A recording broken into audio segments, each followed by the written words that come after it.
వరకట్న వేధింపులతోటి ఈరోజు అనూషని బలి తీసుకున్నాడు పరమేష్. కరణ్ కోటకైతే ఎవ్వరు బుగులు పడతలేరు. కరణ్ కోటకు పెద్దోళ్ళు అనేది బుగులు పడతలేరు, చిన్నోళ్ళు అనేది బుగులు పడతలేరు. రేపటి నాడికి మా బిడ్డలకు కూడా చేస్తుండొచ్చు. కరణ్ కోటలు ఏం చేస్తారు, ఆ పొద్దు ఆ పిల్లకల్లా వేసిండ్రు, మేము కూడా చేస్తామని వాళ్ళకు మా అల్లుళ్ళకు వాళ్ళకు కూడా వేరే అల్లుళ్ళకు కూడా సపోర్ట్ దొరుకుతుంది.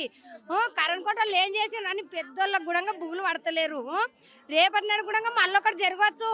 ఈ శిక్ష ఏందో ఒకటి మాకు తెలిస్తే మాకు కూడా ఏది అర్థమవుతుంది అమ్మా. మీ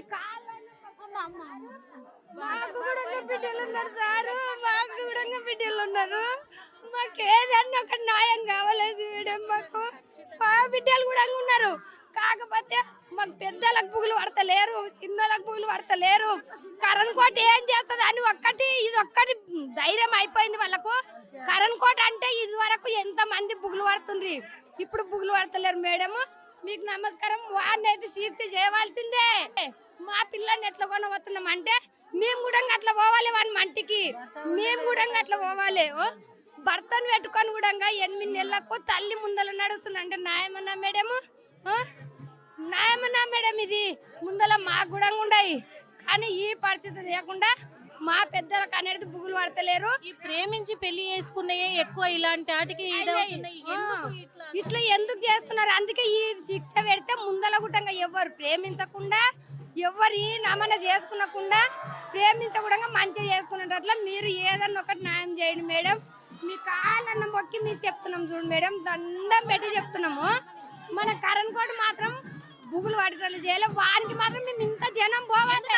నా మొగడు ఏమన్నాడు రాత్రి, పోలీస్ ఆయనకి ఏమన్నాడు, ఏం సార్ ఈ పొద్దు ఇది జరుగుతుంది, మళ్ళీ రేపు ఒకటి జరుగుతుంది, నా మొగడు ఏం తప్పు మాట్లాడిండు, ఈ పొద్దు ఇది జరుగుతుంది, రేపు ఇంకోటి జరుగుతుంది అని ఇది ఒకటే మాట్లాడిండు కదా సార్, ఎందుకు దొబ్బిండ్రు అని అడిగితే ఏం మాట్లాడుతున్నారని మాకే దొబ్బేస్తున్నారు మేడం.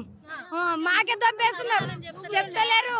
మేము అందరం పేదలమే ఉంటాం, మేము కష్టం చేసుకొని బతికి మా పిల్లలము సప్పుడు దానికి వచ్చినాము. వాంత ఉండొచ్చు, వాంత రూపాయలు ఉండొచ్చు, కాకపోతే మా రెక్కల కష్టంతో మేము బతుకుతున్నాము.